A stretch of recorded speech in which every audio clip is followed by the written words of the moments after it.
राधे राधे। बम बम भोले, बम बम भोले। आगामी शिवरात्रि आ रही है। हम सभी जानते हैं, करोड़ों वर्षों से इस शिवरात्रि के दिव्य उत्सव को हम सभी मनाते आ रहे हैं। हमारे हजारों करोड़ों जन्म हो चुके हैं। जब जब हम इस सनातन धर्म में जन्म लिए हैं, तब तब हमने शिवरात्रि का दिव्य महोत्सव मनाया है।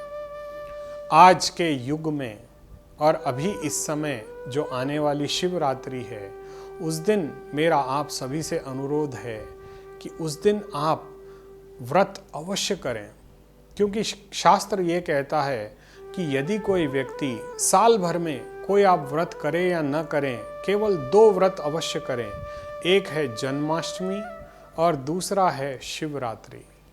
शिवरात्रि के दिन यदि व्यक्ति व्रत करता है और उस दिन केवल फल के आहार पर यदि वो रहता है या केवल दूध पी करके रहता है, यानी जितना निराहार आप रहोगे और शिव भगवान के पंचाक्षर मंत्र का जाप करोगे, उतना आपके जीवन में सुख समृद्धि आपको प्राप्त होती है।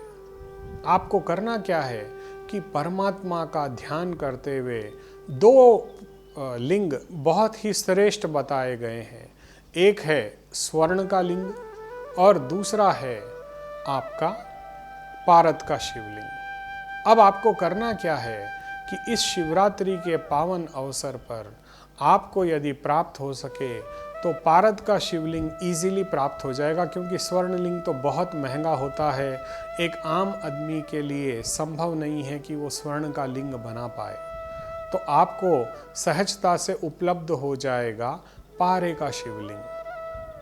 तो अब आपको करना क्या है, इस पारे के शिवलिंग को आप ले करके इसके साथ माँ पार्वती, भगवान कार्तिकेय, भगवान श्री गणेश, नंदेश्वर भगवान को, इन्हें शिव परिवार कहा गया है।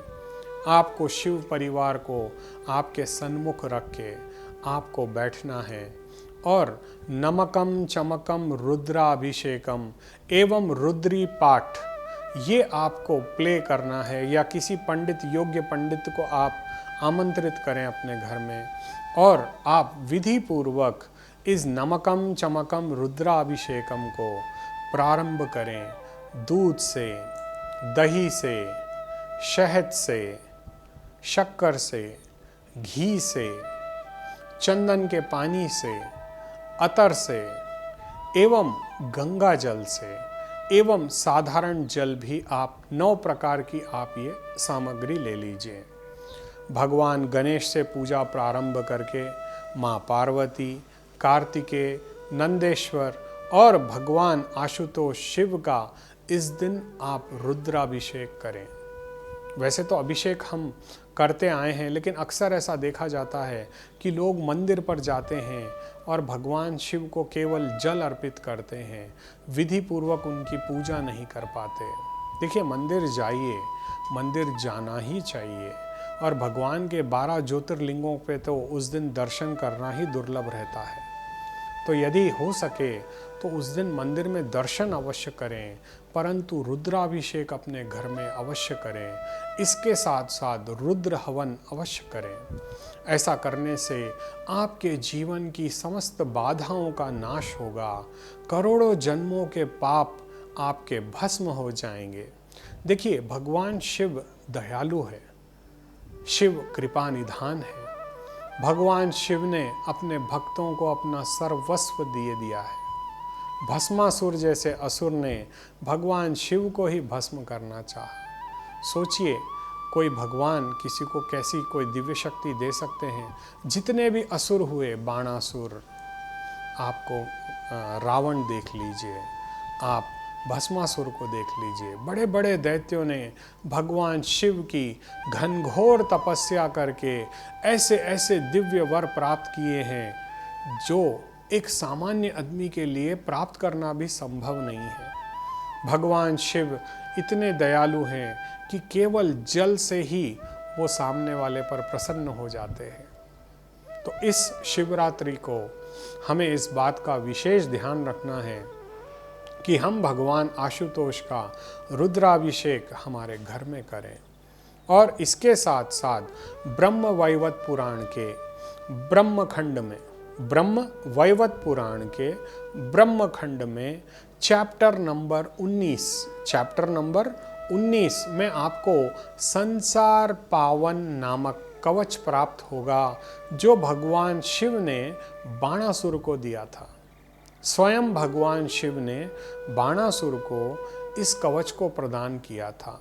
ये ऐसा दिव्य कवच है जो इस कलयुग में शिवरात्रि के दिन इसका पाठ यदि 108 बार करता है तो ये उसे सिद्ध हो जाता है। आपकी बॉडी, मतलब ये मान लीजिए एक बुलेट प्रूफ जैकेट की तरह आपको कवर कर लेगी। और ये दिव्य कवच आपको केवल शिवरात्रि को ही ज़्यादा उच्चारण करना है, वैसे तो आप नित्य भी इसका पाठ कर सकते हो। और इसका पाठ उस दिन अवश्य करें। और ऐसा करने से आप देखेंगे कि आपके जीवन की समस्त अभिलाषाओं की पूर्ति होगी। कई बार अक्सर ऐसा लोग हमसे पूछते हैं कि हम क्या ऐसा करें जिससे भगवान भोले बाबा की हम पर कृपा प्राप्त हो। देखिए, भोलानाथ तो भोले बाबा हैं, उन्हें किसी से कुछ नहीं चाहिए और हमारी इतनी औकात भी नहीं है कि हम बाबा को कुछ दे पाएं। परंतु यदि हम इस दिन भगवान शिव का पार्वती के साथ विवाह भी कराते हैं, जिसे हम शिव पार्वती विवाह कहते हैं, इस दिन यदि कोई लड़की का विवाह नहीं हो पा रहा है, ऐसा देखा जाता है अक्सर कि एक सुयोग्य कन्या को उसका वर प्राप्त नहीं होता है, और इस शिवरात्रि को यदि आपके बेटे का या आपकी बिटिया का विवाह होने में अड़चनें आ रही हैं, परेशानी हो रही है, तो आप पारे के शिवलिंग पर भगवान का रुद्राभिषेक करवाएं और उस दिन किसी योग्य पंडित द्वारा भगवान शिव और पार्वती का विवाह भी संपन्न आपके घर में करवाएं। क्योंकि जिस घर में भगवान शिव और पार्वती का विवाह होता है, वहाँ पे सभी मंगल कृत्य प्रारंभ हो जाते हैं। आप केवल इतना करके देखिए, अगली शिवरात्रि से पहले, या आप मान लीजिए 90 दिन के अंदर अंदर यदि आपके बच्चों का संबंध ना हो जाए तो आप मुझसे कॉल करके बात कर सकते हैं। शिव की ऐसी अनुपम कृपा हमें इस शिवरात्रि को प्राप्त हो सकती है, जो अन्य सामान दिन हमें प्राप्त नहीं होती। वैसे तो मास शिवरात्रि हर महीना आती है, परंतु ये शिवरात्रि बहुत ही अमोघ है।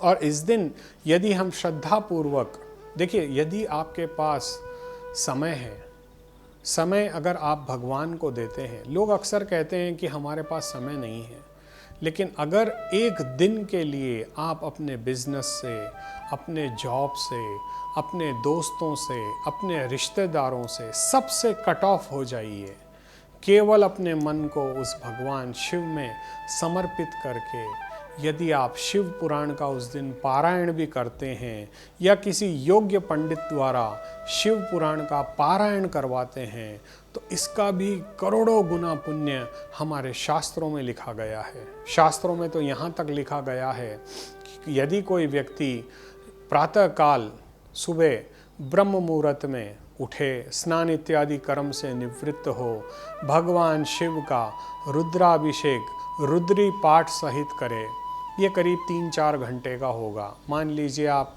8-9 बजे तक आपका रुद्राभिषेक समाप्त हो जाए, इसके बाद आप भगवान शिव का पार्वती संग विवाह कीजिए।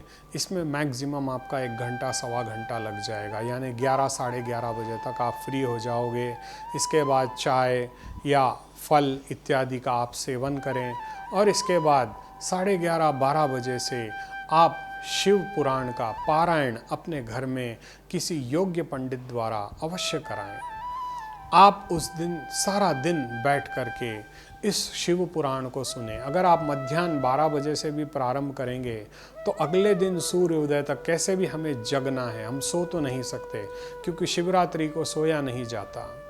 तो हमारे पास मध्याह्न 12 बजे से रात्रि 12 बजे तक 12 घंटे हैं और अगले दिन के सूर्योदय के समय यानी 6 बजे के करीब करीब अक्सर देखा जाता है सूर्योदय होता है। तो इसके आपके पास हो गए 6 घंटे। यानी यदि 18 घंटे में आप इन शिव पुराण को आप पारायण करते हैं तो आप समझ लीजिए, देखिए आपने एक तो रुद्राभिषेक कर लिया, दूसरा आपने शिव पार्वती विवाह कर लिया, तीसरा आपने शिव पुराण का पारायण कर लिया। तो आप ये समझ लीजिए कि आपने अपने 24 घंटे भगवान शिव को अपने मन में धारण किया, माँ पार्वती को अपने मन में धारण किया, और उसका इतना पुण्य प्रभाव है कि जीवन में कभी आपके कोई भी चीज़ असंभव नहीं रह सकती। कई बार लोग हमें मिलते हैं और कहते हैं कि हम दुखी हैं, हम दरिद्र हैं, हम परेशान हैं, हम सारे उपाय कर चुके हैं, हमारे जीवन में केवल निराशा ही हमें हाथ लगी है। हमने दान दिए, हमने धर्म किया, हमने पुण्य किया, हमने यज्ञ किए, हमने बड़े बड़े आयोजन कर लिए, अन्नदान कर लिए, परंतु हमारी परेशानी समाप्त नहीं हुई। देखिए, भगवान को धन से तोला नहीं जा सकता। भगवान तो केवल भाव के भूखे हैं, और इन सारे उपायों में केवल आपको अपना मन ही तो समर्पित करना है। क्या आप 24 घंटे भगवान को समर्पित नहीं कर सकते? एक बार कर देखिए, एक बार मेरे भोले की शरण में आकर के देखिए, और इस साल शिवरात्रि पर ये 3 दिव्य काम अवश्य करें। प्रथम काम, पारे के शिवलिंग पर रुद्राभिषेक करें, नमकम चमकम रुद्राभिषेकम, साथ में रुद्री का पाठ करते हुए करवाएं। दूसरा कार्य, माँ पार्वती का भगवान शिव के साथ विवाह संपन्न करवाएं। तीसरा कार्य, शिव पुराण का पारायण करवाएं। जिस घर में ये 3 कार्य संपन्न होते हैं, देखिए वैसे तो शिव पुराण करने में 5 दिन से 7 दिन का समय लगता है, लेकिन आपको गीता प्रेस गोरखपुर द्वारा इस शिव पुराण का संक्षिप्त आपको पुराण ये प्राप्त हो सकता है। किसी भी विद्वान पुरोहित को आप बुला करके यदि इसका पारायण करवाते हैं तो 16 से 18 घंटे में इसका पारायण संपन्न हो जाएगा। और आप इतना, मतलब ये मान के चलिए कि इतना पुण्य आप अर्जित कर पाएंगे कि आपके प्रारब्ध के सभी पापों का नाश हो जाएगा। होता यह है कि हम हमारे जीवन में सुख या दुख प्राप्त करते हैं अपने प्रारब्ध से, और यदि हमारे प्रारब्ध में केवल पुण्य ही पुण्य बच जाए और पाप नाम मात्र को ना रहे, तो क्या हमें उस भोले बाबा की दिव्य कृपा प्राप्त नहीं हो सकती? जैसे बाणासुर को प्राप्त हुई थी, जैसे रावण को प्राप्त हुई थी। रावण, आप सोचिए, इतने हजारों वर्ष तक उसने इस पृथ्वी पर शासन किया, उसके जैसा दिव्य शिव भक्त कोई नहीं था। उसने इतनी दिव्यता थी और वो इतनी श्रद्धा से भगवान शिव की पूजा करता था, तो भगवान शिव ने उसे अपना आत्मलिंग तक प्रदान कर दिया। ये जानते हुए भी कि ये पापी है, ये जानते हुए भी कि इसने हमेशा अहित किया है, लेकिन प्रभु ने कभी किसी का अहित नहीं किया। भगवान रामचंद्र भी जब लंकापुरी पर चढ़ाई करने गए तो सर्वप्रथम जब समुद्र से उन्हें मार्ग नहीं मिल रहा था, तब उन्होंने भगवान रामेश्वर की स्थापना की। राम के ईश्वर है रामेश्वर, और 12 ज्योतिर्लिंगों में रामेश्वर की अपने आप में एक बहुत बड़ी अनुपम कीर्ति है। जो व्यक्ति उस दिन रामेश्वर के दर्शन करता है या रामेश्वर में अभिषेक करता है, अभी तो संभव है नहीं क्योंकि कलयुग में भक्ति प्राय बढ़ चुकी है, कम नहीं हुई है, बढ़ गई है। इसी वजह से होता यह है कि 12 ज्योतिर्लिंगों में बहुत भक्त पहुंच जाते हैं, और उस दिन व्यक्ति को अभिषेक प्राप्त होना संभव नहीं होता। परंतु ये जो कार्य आज मैंने आप सबको बताए हैं, यदि आप इसको करते हैं तो यकीन करिएगा आपका आने वाला समय इतना सहज हो जाएगा, आप जो चाहोगे प्राप्त होगा। यदि आप संतान के लिए अच्छे वर की कामना या कन्या की कामना करते हैं तो वो पूरी होगी। यदि आपको अक्षय धन कुबेर की तरह चाहिए तो वो भी आपको प्राप्त हो सकता है। यदि आप कोई विश्व विजयी बनना चाहते हैं, यदि आप इस जीवन में अतुल बल और धन प्राप्त करना चाहते हैं तो वो भी आपको शिव कृपा से प्राप्त हो सकता है। केवल आपको इस शिवरात्रि पे इन विशेष चीज़ों को करना है। राधे राधे। जय शिव शंकर।